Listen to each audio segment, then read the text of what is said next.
It started with a single, haunting message: if something happens to me, this wasn't an accident. Sent in the early hours of a Friday morning, it was vague, dismissed by most as paranoia. But within 72 hours, she was gone. No forced entry. No broken locks. No signs of struggle. Just a silent apartment, still warm, still alive with traces of someone who should have been there. At first, detectives called it voluntary. Maybe she needed a break. Maybe she ran.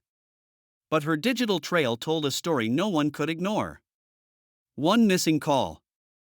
7 unsent drafts. A growing list of blocked numbers. And then, nothing. Her fear had been building for months, though most brushed it aside. Doors locked she swore she left open.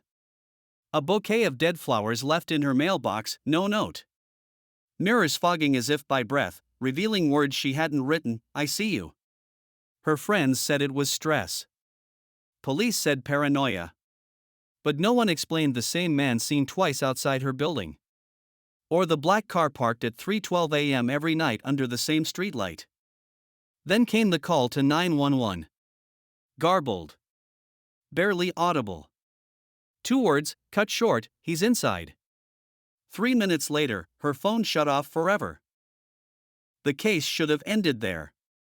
But audio forensics revealed something investigators didn't expect: hidden frequencies beneath her call. A second voice, whispering the same phrase, over and over: hide the silence. That phrase cracked the story open. Because months earlier, another woman in a neighboring state had vanished.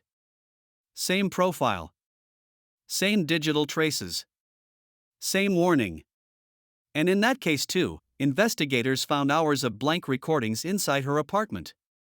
At first dismissed as useless, until someone boosted the levels. It wasn't silence. It was code. Low-frequency patterns, deliberate, complex. A digital stalker embedding instructions inside static. One meant not to scare victims into running, but to trap them into surrender. By then, it wasn't one case. It was 10. 10 women. 10 nearly identical disappearances. All had reported being watched. All told to relax. All left behind fragments, unsent texts, distorted files, whispers buried in recordings.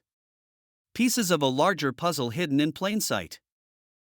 And then came the discovery in her apartment. A thumb drive, sealed inside a half-melted candle.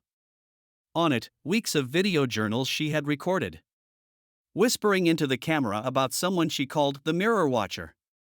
In the final clip, her face wasn't panicked.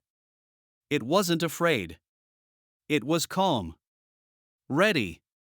Just before the screen cut to static, she whispered one question. If the silence knows where you sleep, who do you think taught it your name? Some crimes leave blood. Others leave nothing but absence. This one left something worse: a blueprint. A reminder that what vanishes doesn't always leave. Sometimes it lingers, layered and static, waiting for the next person who listens too closely. And tonight, if you're watching this, you might start noticing the same thing she did. The subtle shifts. The flicker in the corner of your vision. The pause before a notification you didn't expect. Because stories like hers don't end.